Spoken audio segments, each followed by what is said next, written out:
Well, good afternoon and welcome back to the Little French Homestead. If you are new, my name is Sherry and welcome to my channel. So today we are going to be making some beef and potato hand pies. I found this recipe and I know that my family is going to really enjoy this as well as yours. So what I did is I had already pre-cooked, cut, diced, and got the strainer all taken care of on these potatoes.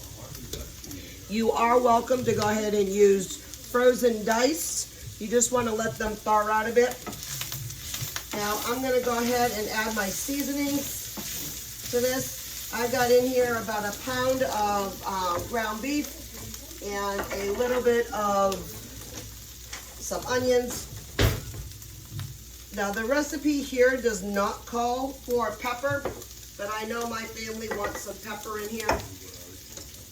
The recipe does call for some seasoned salt, and I'm going to link this recipe down below. Got some cumin in here, and then some paprika. Now it does call for smoked, but I do not have smoked paprika in here. Okay. Now it's going to call for some tomato paste and a little bit of garlic. Now I've got my garlic already pre-diced. I am going to turn this down just a little bit, just to go ahead and prevent all of this smoke coming up. Now also too, what I had done is I added, I had made some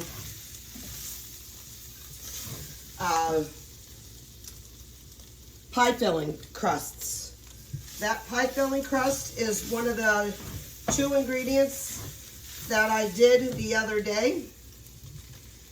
And I wanted to go ahead and use this because I had accidentally bought the wrong pie crust that you would want to do this. You want to do like the frozen, the self-rise and thaw bake one. And I did not grab those. So I had to immediately cut and burn what I wanted to do. And I was like, hey, I have a great idea on how to solve this. So I took out my recipe again for my 2 ingredient biscuit. And I made out these beautiful doughy for the hand pies. And that's what we're going to use. Now I did make a bunch of them. So I am not worried if the filling is not going to, well, for the filling, if it's not gonna really fill them all up thoroughly, that's okay. I can use those for something else. All right, so I'm just gonna now take this off the heat. You wanna let this mixture cool down a little bit. While you're letting this cool down, you're gonna go ahead and if you have any pepper jack cheese, that's what this calls for. I only have shredded, and so I'm just gonna go ahead and just grab some shredded cheese after this cools down. And then I'll bring you back along for that ride.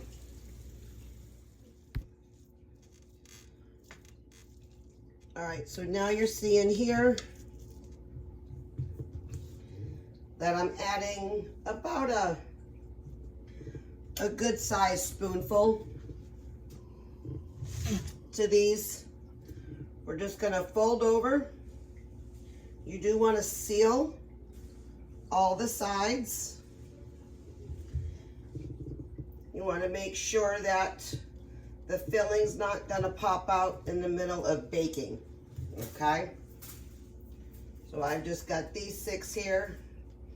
I do have another, I think it's 8 already in the oven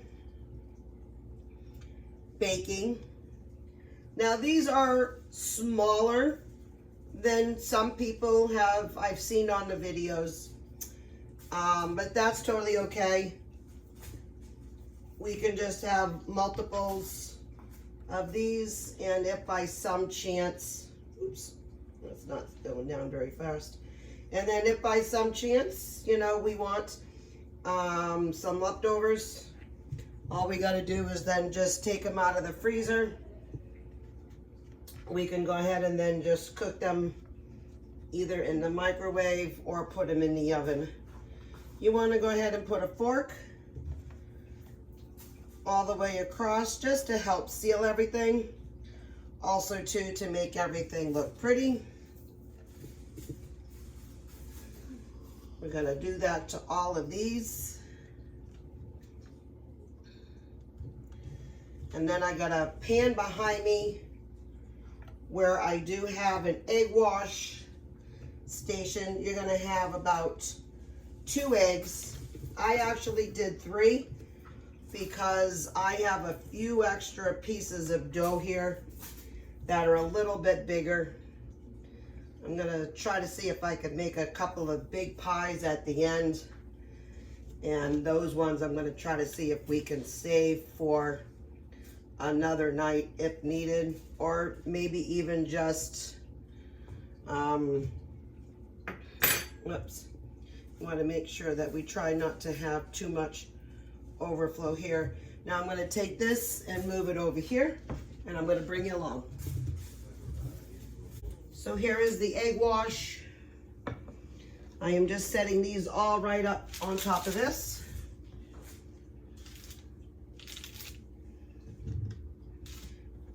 Got to be careful with that one. You can see she busted her seam. That's all right. That'll probably be mine anyway. And then I'm just going to do a little bit of egg wash all around. I want to do it all on the back, along on the edges. That way when it comes out, it's going to get that nice golden flavor that you're looking for.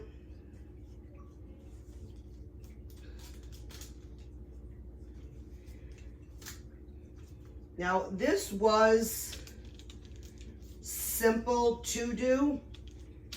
I mean, you can do that pre-made dough. It did take me a little extra time because I had done the whole dough because like I said, I bought the wrong kind, but that's not a super big deal. This was, the filling and everything here was all very simple to make. I mean, you saw, had it all done within like 10 minutes. So now I'm gonna go ahead and place this in the oven, and when I get them taken out, I will show you what they look like. All right, so these are now ready, and I can smell them. I looked on them a second ago just to make sure they were golden brown, and boy, they are absolutely perfect. Look at how delicious these look. I can't wait to take a bite and enjoy them. Give me just a second. I just want to put in my next batch. These ones didn't come out as pretty, but that is totally okay. Yeah, let me go ahead and get that plate out. And I'm gonna grab, this one right here. That one looks so good. We're gonna go ahead and take a bite.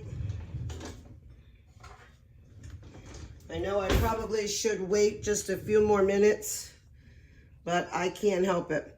Now I did already taste the seasonings, the fillings. I just wanted to make sure that the fillings were okay. Look at that. I probably should have got that all on camera while I was cutting it. Come on, get on the fork. All right, I'm just gonna have to go that way.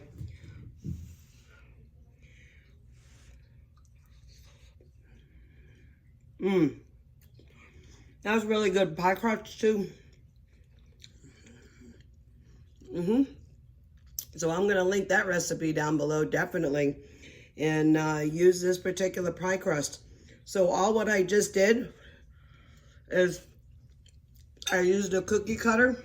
Well, still trying to find my cookie cutter. I just used a wide mouth canning lid to go ahead and then just take these, press them all out, and then I rolled them all out. So I'll link the video to the 2-ingredient biscuit down below, and I'll show you where I used a smaller canning lid. I just can't find whatever happened to my cookie cutters and biscuit cutters. I know I bought them. They're somewhere in the house, but I've looked all around, can't find them. But I just got a big wide mouth and I rolled them all out till they were just about almost 1/4 inch. Cut them, and then a little bit of flour, add that all on there and mix this all up. That was the perfect thickness. You can see right here. This is absolutely delicious. Now, it does say that you can go ahead and use like ranch sauce, barbecue sauce, you know, another flavoring if you like. This right now is perfect for us, but, oh, and ketchup. I'm sure though that some of my family members are gonna go ahead and use ketchup on all this. I might just try a little bit of barbecue sauce to see how that all well mixed together. But other than that, this is gonna be a definite winner in our house. Now, if you like these movies, nope, this is not a movie. If you like these videos, go ahead and please like, share, and subscribe. Also, too, put some comments down below. I've got some t-shirts that I'm going to be coming out with in a little bit. It has my little French homestead, and on the back, it says, keep on cooking. Because you know what? That's exactly what we do here in the kitchen. Every day, we keep on cooking. So you have a good one, and take care. Bye.